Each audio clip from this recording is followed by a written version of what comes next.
Hello friends, welcome to back. आप सभी का हमारे इस प्लेटफॉर्म पर हार्दिक स्वागत है। कुछ दिन से मैं क्लास नहीं ले पा रहा था, इसके कुछ निजी रीजन थे, थोड़ी तबीयत भी खराब थी इस वजह से। चलिए तो हम आज नया टॉपिक स्टार्ट करते हैं और इसमें जो टॉपिक है वो महान्यायवादी, मादकता और नियंत्रक महालेखक नियंत्रक महालेखक परीक्षक CAG, इन तीनों को देखेंगे। पहले इनसे संबंधित वही हम जो पहले देखते हैं कि नोट्स देखेंगे, इसके बाद इससे संबंधित जितने भी PYQ आए हैं उन्हें देखेंगे। तो आपको पता होगा कि जो महान्यायवादी है वो भारत में सर्वोच्च विधि अधिकारी होता है। तो एक तो महान्यायवादी, एक मादकता, एक नियंत्रक मालिका परीक्षक।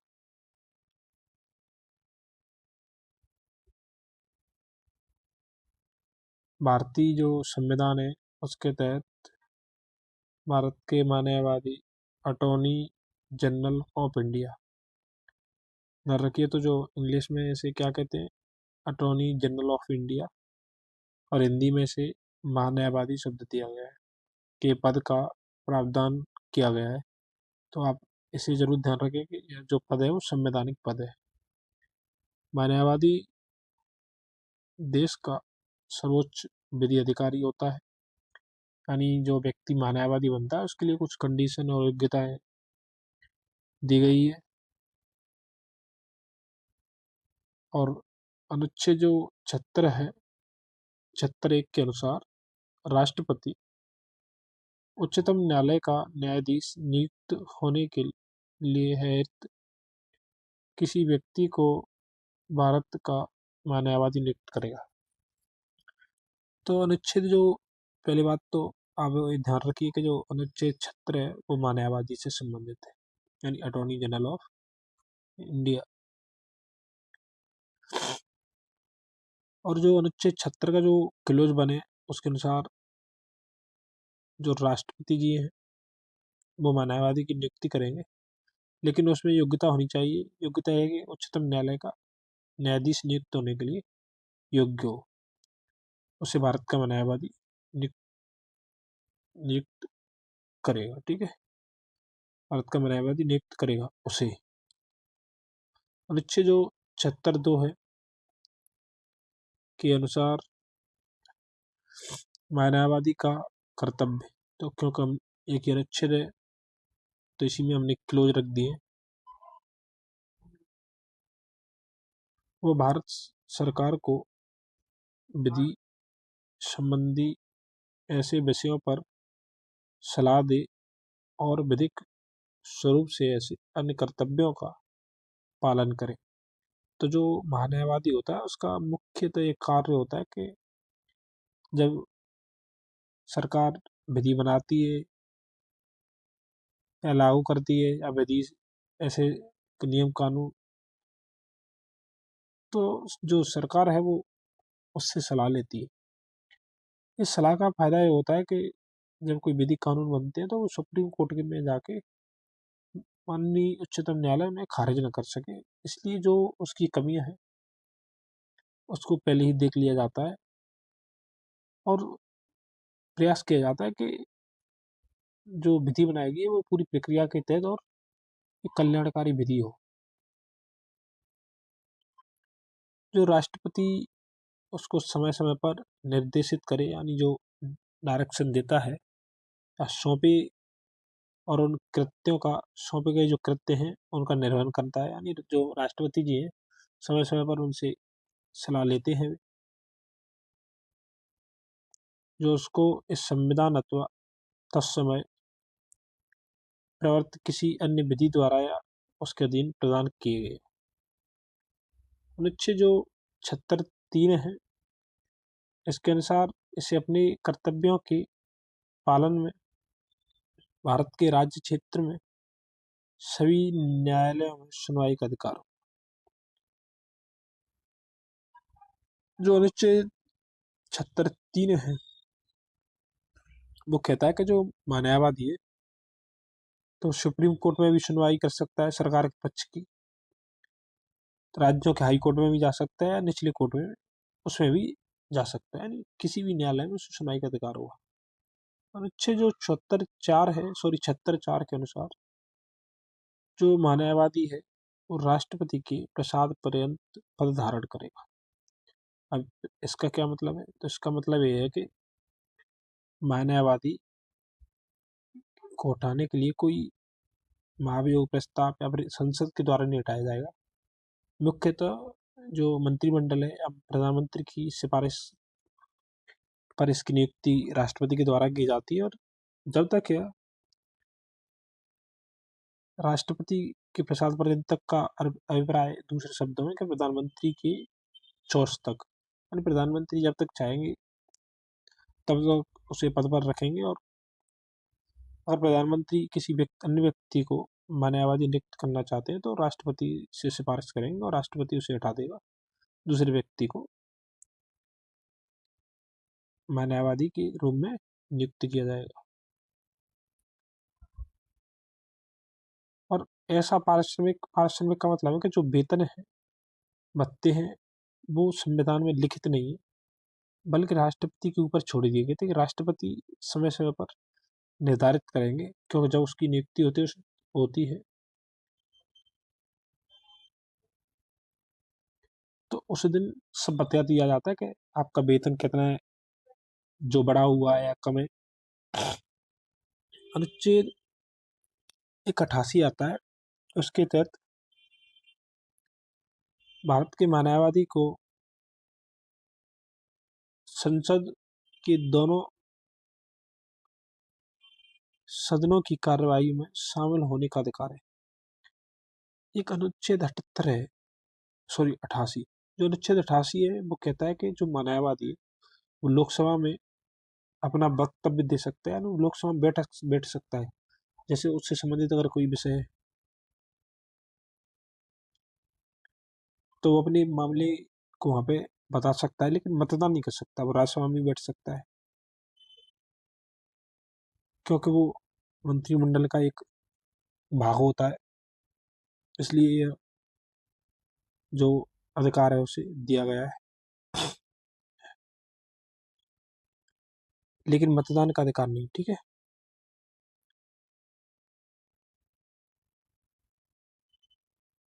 इसे एक संसद सदस्य की तरह सभी भत्ते और विशेषाधिकार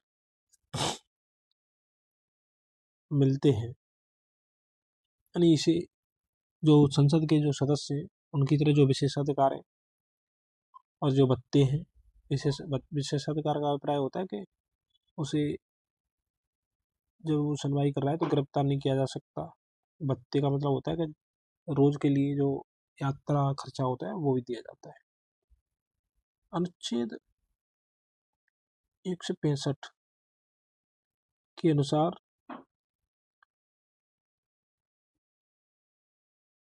प्रत्येक राज्य का जो राज्यपाल है वो उच्च न्यायालय का न्यायाधीश बनने के लिए अहिर्त यानी जो योग्य व्यक्ति है, किसी व्यक्ति को राज्य का महाधिवक्ता यानी एडवोकेट जनरल नियुक्त करता है।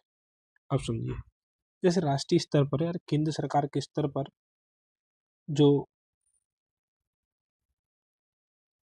न्यायवादी होता है, उसी तरह राज्यों में एक महाधिवक्ता के पद का प्रावधान किया गया है। और वो अनुच्छेद कौन से में? तो अनुच्छेद 165 में। अनुच्छेद 165(2) के अनुसार और राज्य सरकार को वही कार्य उसका विधि संबंधी विषयों पर परामर्श देता है, और राज्य सरकार का प्रथम विधिक सलाहकार, क्योंकि जो व्यक्ति नियुक्त किया जाता है वो उच्चतम न्यायालय की जो न्यायाधीश होता है वो योग्यता होनी चाहिए, तभी वो नियुक्त किया जा सकता है। अनुच्छेद 165(3) के अनुसार और राज्यपाल के प्रसाद पर्यंत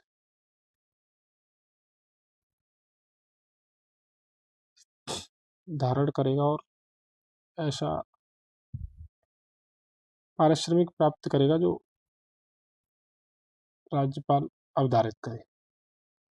यानी जो वेतन भत्ते हैं वो उसे राज्यपाल द्वारा निर्धारित किए गए तरीके से मिलते हैं। अब आता है अनुच्छेद 148। तो जो 148 है के अनुसार भारत का एक नियंत्रक महालेखा परीक्षक होगा,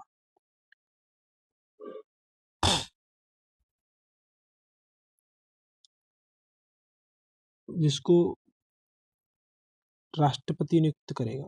तो जो सीएजी है, सीएजी का जो पद है, तो कितने में, तो अनुच्छेद 148 में सीएजी के पद का प्रावधान किया गया है।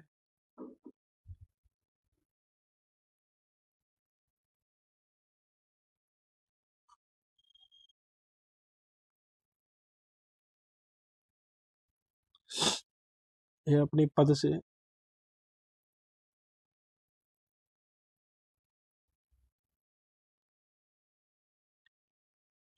केवल उसी रीति एवं आधारों से हटाया जाएगा, यानी जो उसकी हटाने की रीति और जो आधार है, जिस रीति एवं आधारों से उच्चतम न्यायालय के न्यायाधीश को हटाया जाता है। यानी इसके लिए हमें संसद में प्रस्ताव लाना पड़ेगा और दोनों सदनों से विशेष बहुमत से पारित कराना होगा। संसद के दोनों सदनों द्वारा विशेष बहुमत के साथ उसके साथ तो हटाने के जो आधार है, एक तो सिद्ध कदाचार, एक है असमर्थता, यानी वो अपने कार्य करने में असमर्थ है, उसकी हेल्थ अच्छी नहीं है, पर प्रस्ताव पारित कर उसे पद से हटाया जा सकता है। अनुच्छेद 148(4) के अनुसार नियंत्रक मालिका परीक्षक अपने पद पर न रह जाने के पश्चात भारत सरकार के या किसी राज्य सरकार के अधीन किसी और पद का पात्र नहीं होगा। इसका अभिप्राय यह है कि जब कोई व्यक्ति सीएजी बनता है तो सीएजी रहते हुए वो ऐसे कार्य करता है जो संवैधानिक होते हैं और वो बहुत महत्वपूर्ण होते हैं। इसलिए जब इस व्यक्ति की, वैसे तो इस पद पर जो सीएजी बनता है वो कोई सीनियर आईएएस अधिकारी को ही बनाया जाता है, और जो सीनियर व्यक्ति,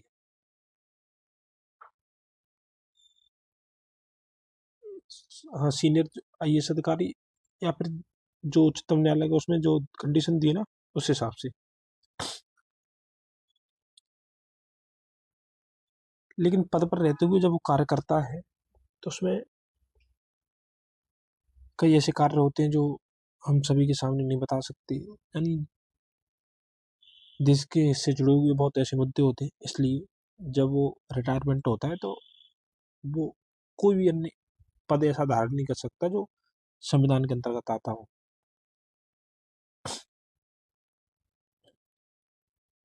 यानी भारत सरकार के या किसी राज्य की सरकार के अधीन किसी और पद का प्राप्त नहीं होगा। ठीक है, इसका जो कार्यकाल है वो 6 वर्ष या 65 वर्ष, जो भी पहलू हो की आयु तक होता है। अब एक क्या पेचीदा मामला है, तो ये है कि मान के चलिए कोई व्यक्ति, मान के चलिए इसका जो कोई व्यक्ति जैसे 60 वर्ष का है, अब उसका कार्यकाल कितना है, 6 वर्ष है। 60 साल की उम्र में उसे सीएजी बना दिया गया। अब उसका कार्यकाल 6 वर्ष है, लेकिन 5 साल बाद वो 65 वर्ष का हो जाएगा, तो फिर उसे त्याग मतलब हट जाएगा या हटाना हो, क्योंकि दोनों में से एक चीज पहले होनी चाहिए। तो पहले 65 का हो जाएगा। अब कोई व्यक्ति 50 साल का और वो सीएजी बन जाता है, तो फिर वो 6 वर्ष का पूरा कार्यकाल,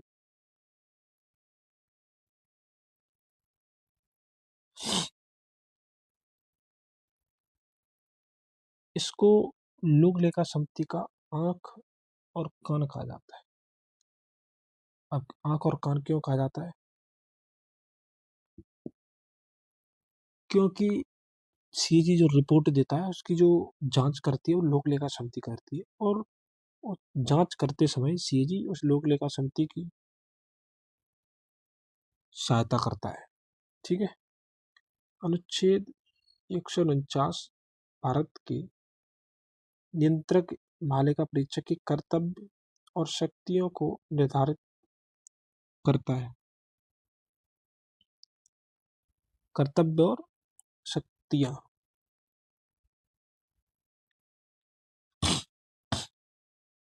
तो सीएजी के जो कर्तव्य हैं और जो शक्तियां कितने में, तो अनुच्छेद 149 में।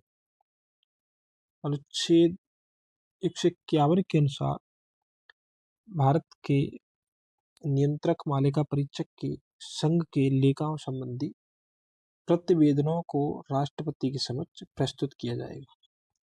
तो जो अनुच्छेद 151 है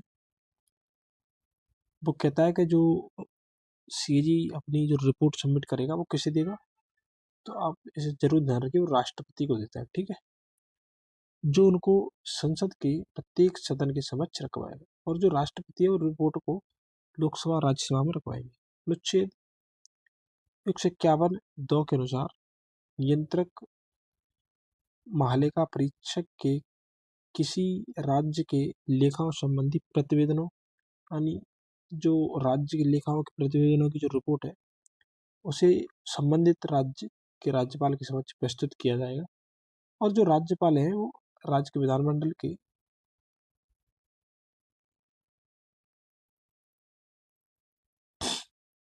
समक्ष रखवाएगा। डॉक्टर बी आर अम्बेडकर, यानी जो बाबा साहब अम्बेडकर थे, उन्होंने कहा था कि जो नियंत्रक महालेखा परीक्षक है वो भारतीय संविधान के तहत सबसे महत्वपूर्ण अधिकारी होगा। संसद द्वारा महालेखा परीक्षक कर्तव्य, शक्तियां एवं सेवा शर्तें अधिनियम 1971 को प्रभावी बनाया गया है। तो एक डॉग, मतलब कुत्ता की तरह, मतलब उन्होंने कुछ इंग्लिश में शब्द बोला था, डीओजी, डॉग। क्योंकि जो सीएजी है उसका मुख्य कार्य होता है कि जो सरकार के कार्य हैं उन पर निगरानी, यानी जो सरकार को फंड दिया जाता है वो उसी उद्देश्य में खर्च होता है कि नहीं होता है, उस पर आदि पर रिपोर्ट प्रस्तुत करता है वो। महालेखा परीक्षक के जो कर्तव्य हैं और जो शक्तियां हैं, जो सेवा शर्तें अधिनियम 1971 में हमने एक स्पष्ट अधिनियम बना दिया, और इस अधिनियम को 1976 में केंद्र सरकार के लेखा परीक्षा से लेखा को अलग करने हेतु संशोधित किया गया। अच्छा, एक पॉइंट बार बार पूछता है, तो सीएजी के पहले दो कार्य होते थे, एक तो लेखा परीक्षा, एक लेखा परीक्षा से लेखा को। अब जो अकाउंटिंग का जो कार्य है उसके लिए हम, जैसे यूपीएससी में ईपीएफओ की जगह आती है ना, तो इसी से संबंधित रहती है लेखा से। अब वो केवल लेखा परीक्षा करता है, लेखांकन का कार्य नहीं करता। यानी वो बताता है कि जो अनियमितता है या जो कार्य है उसकी रिपोर्ट देता है, और ये प्रावधान 1976 में किया गया था। नियंत्रक एवं मालिका परीक्षक राष्ट्रपति को 3 तरीके से रिपोर्ट देता है, लेखा परीक्षा प्रतिवेदन प्रस्तुत करता है। और 3 कौन सी रिपोर्ट है, तो एक तो विनियोग लेखाओं पर लेखा परीक्षा रिपोर्ट, दूसरा वित्त लेखाओं पर लेखा परीक्षा रिपोर्ट, और तीसरा है सरकारी उपक्रमों पर लेखा परीक्षा रिपोर्ट। तो विनियोग लेखाओं पर परीक्षा रिपोर्ट और वित्त लेखाओं पर, तो धन विधेयक से संबंधित जो मुद्दे हैं उन पर रिपोर्ट, जो सरकार के उपक्रम है उनसे संबंधित रिपोर्ट वो राष्ट्रपति को देता है। राष्ट्रपति इनको संसद की दोनों सदनों के सभापटल पर रखता है।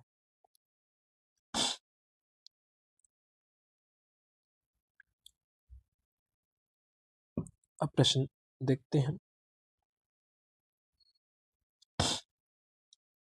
वो पूछ रहा है कि भारत सरकार को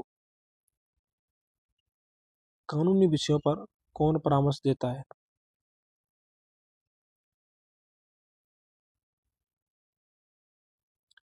तो वो अटॉर्नी जनरल।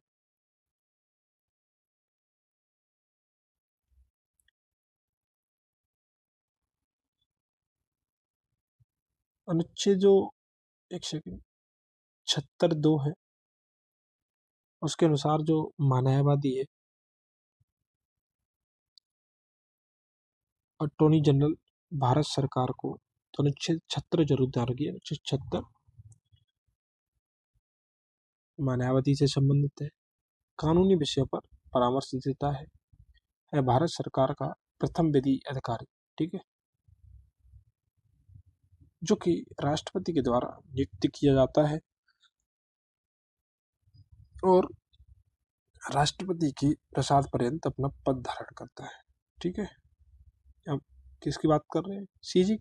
तो सीजी की नहीं, हम बात पता है किसकी कर रहे हैं? हम बात कर रहे हैं न्यायवादी की। अभी न्यायवादी से संबंधित प्रश्न है। अब पूछ रहा है कि निम्नलिखित में से कौन राष्ट्रपति के प्रसाद पर्यंत पद धारण करता है। तो भारत का नियंत्रक एवं महालेखा परीक्षक तो गलत है। हमने बताया था कि अनुच्छेद 147 सीजी बात करता है, और इसको तो हमने देखा था कि सिद्ध कदाचार और अक्षमता के आधार पर संसद के द्वारा हटाया जा सकता है, नहीं जो उच्चतम न्यायालय का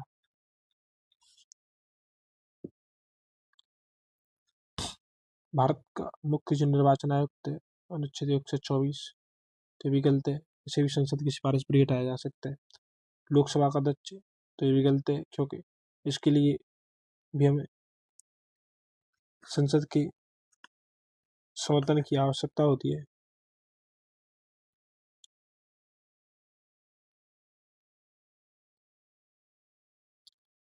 भारत का न्यायवादी, जो अनुच्छेद 76 है, वो भारत के न्यायवाद की बात करता है, राष्ट्रपति के प्रसाद तक रहता है, ठीक है। जब तक राष्ट्रपति प्रसाद देंगे ना, तब तक। मजाक। भारत के न्यायवादी को कैसे नियुक्त किया जाता है? संसद द्वारा, तो गलत है। राष्ट्रपति द्वारा, सही है। संसद की सिफारिश पर राष्ट्रपति द्वारा, तो ये गलत है। संसद नहीं, यहाँ पर प्रधानमंत्री मंत्रिमंडल हो जाता तो सही हो जाता है। मुख्य न्यायाधीश द्वारा, तो ये गलत है। लोकसभा अध्यक्ष द्वारा, तो ये गलत है, ठीक। ऐसे प्रश्न होते हैं।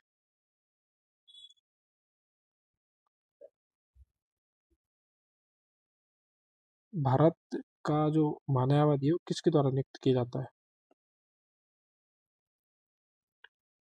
तो हमने देखा था कि भारत के राष्ट्रपति द्वारा। अब इस देखने की जरूरत है, ठीक है।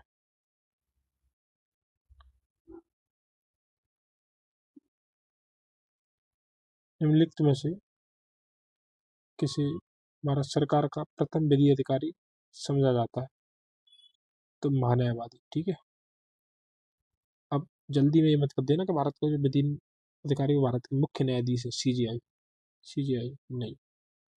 तो विधि अधिकारी पूछ रहे हैं न्यायवादी का, तो अनुच्छेद 76, ठीक है।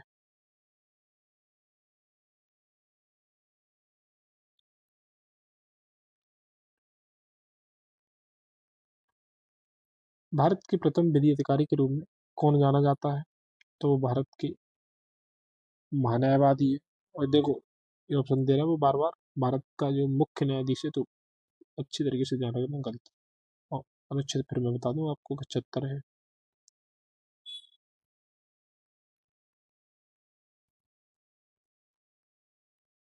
भारत सरकार के मुख्य विधि परामर्शदाता कौन है? तो फिर अटॉर्नी जनरल ऑफ इंडिया, उच्चतम न्यायालय के मुख्य न्यायाधीश करमन देना, सचिव विधि मंत्रालय का करमन देना, और ये करमन देना, ठीक है। तो अटॉर्नी जनरल ऑफ इंडिया। आराम से प्रश्न पढ़ना, आंसर लगाइए। भारत सरकार का जो मुख्य विधि परामर्शदाता है,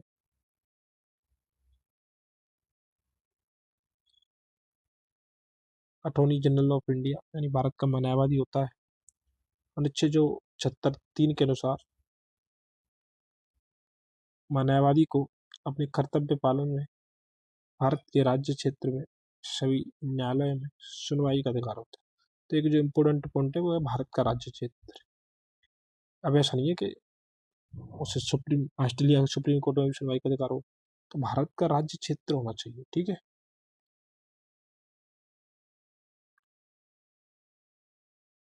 भारत के अटॉर्नी जनरल विधि सलाहकार हैं, तो भारत सरकार के, लोकसभा के नहीं होंगे, प्रधानमंत्री के नहीं, प्रधानमंत्री के नहीं होंगे, क्यों सीधे स्पष्ट संविधान में नहीं दिया है, भारत के राष्ट्रपति के। तो यहाँ पे तुम्हें कन्फ्यूजन हो सकता है, भारत का राष्ट्रपति एक है भारत सरकार की। तो ये ज़्यादा इम्पोर्टेंट पॉइंट है कि क्योंकि अब मैं बता देता हूँ क्यों, क्योंकि जो तीनों पॉइंट है वो इसमें शामिल है। ठीक है।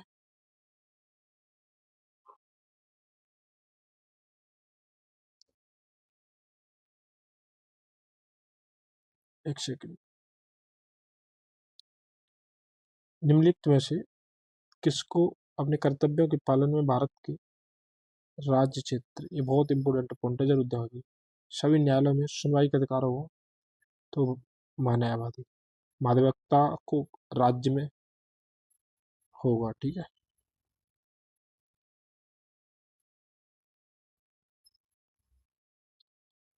भारत के महान्यायवादी अटॉर्नी जनरल के विषय में निम्नलिखित कथनों पर विचार करना है। अब वो कह रहा है कौन से कथन सही है, तो पहला कथन है कि वो भारत के राष्ट्रपति द्वारा नियुक्त किया जाता है, सही। उसमें वही योग्यता होनी चाहिए जो सर्वोच्च न्यायालय के न्यायाधीश की होती है, तो ये भी सही है। उसे संसद के किसी भी एक सदन का सदस्य होना चाहिए, नहीं, तो ये गलत है। संसद में भाग ले सकता है बिना मतदान के, लेकिन सदन का सदस्य नहीं होना चाहिए। ठीक है।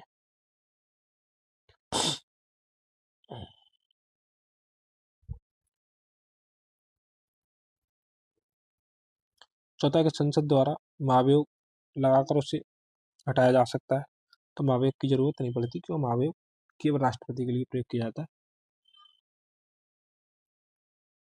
एक और दो, तो ये दोनों ऑप्शन गलत है। ठीक है।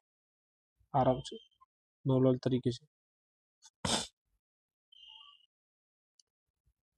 आर ओ का जो पेपर है आपने देखा ही होगा, फैक्चुअल था थोड़ा। राष्ट्रपति द्वारा नियुक्त किए जाने वाले न्यायवादी वही योग्यताएं होनी चाहिए जो सर्वोच्च न्यायालय के न्यायाधीश के लिए आवश्यक है। भारत का न्यायवादी संसद का सदस्य नहीं होता है, ठीक है, परंतु वह किसी भी सदनों की किसी संयुक्त बैठक में, देखिए पहले, या तो सदन में, हाँ सदन की जो संयुक्त बैठक होती है उसमें, और संसद की किसी समिति में, तो जो संयुक्त बैठक होती है वो अनुच्छेद सामान्य जो विधेयक है उसे पास करने के लिए होती है।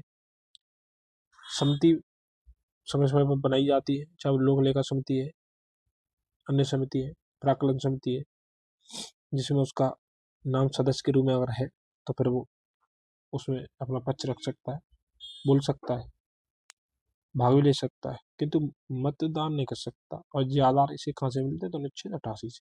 ठीक है। अनुच्छेद न्यायवादी राष्ट्रपति के प्रसाद पर्यंत अपना पद धारण करता है, बहुत इंपोर्टेंट है। अनुच्छेद 74(4) राष्ट्रपति को उसे पदच्युत करने का अधिकार है, तो राष्ट्रपति से चाहे प्रधानमंत्री की सलाह पर, मंत्रिमंडल की सलाह पर पद से हटा सकता है। भारत के न्यायवादी के संदर्भ में निम्नलिखित कथनों पर विचार करना है। राष्ट्रपति किसी ऐसे व्यक्ति की नियुक्ति करेगा जो उच्चतम न्यायालय के न्यायाधीश के रूप में नियुक्त होने के लिए अहर हो। अगर जल्दी में वो उच्च नहीं दे दे, ये जरूर ध्यान रखना, उच्चतम तो सही है। न्यायवादी इतना पारिश्रमिक प्राप्त करेगा जो संसद अवधारित करे, तो गलत हो गया ना। तो ये कीवर्ड पे जरूर ध्यान रखिए, संसद नहीं है, वो प्रेसिडेंट है, राष्ट्रपति, तो एक सही। ठीक है। भारत का जो न्यायवादी है यानी जो अटॉर्नी जनरल है, देश का सर्वोच्च विधि अधिकारी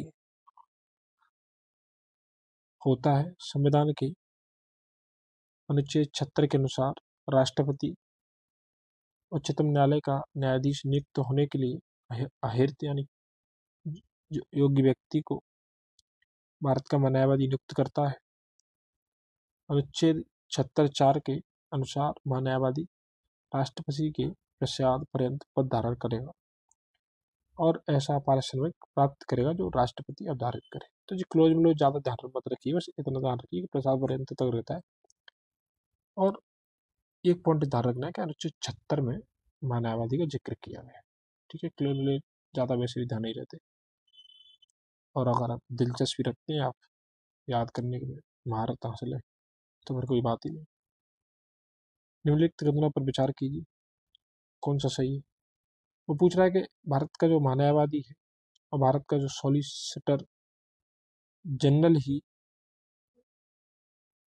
सरकार के एकमात्र अधिकारी है जिन्हें भारत की संसद की बैठकों में भाग लेने की अनुमति है।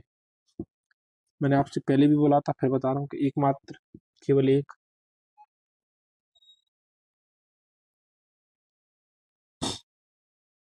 ऐसे जो प्रश्न है वो हमेशा क्या होते हैं, गलत होते हैं। ठीक है, तो ये गलती है। दूसरा कि भारत के संविधान के अनुसार भारत का महान्यायवादी अपना त्यागपत्र दे देता है जब सरकार जिसने उसको नियुक्त किया था या इस्तीफा देती है। तो ये भी गलत है, और 2022 में पूछा है। ठीक है, तो संविधान के अनुच्छेद 88 के अनुसार भारत के महान्यायवादी को संसद की बैठकों में भाग लेने तथा, ध्यान रखिए, भाग लेने और बोलने, दो, भाग लेने और बोलने, किंतु उसे मत देने का अधिकार बिल्कुल भी नहीं। जबकि जो सॉलिसिटर जनरल को संसद की बैठकों में भाग लेने का अधिकार ही प्राप्त नहीं है। ठीक है, तो कथन ये गलत है। तो सॉलिसिटर जो जनरल है वो संसद की सदन में भाग नहीं ले सकता। संविधान के अनुच्छेद जो 76 में बढ़ित उपबंधों के अनुसार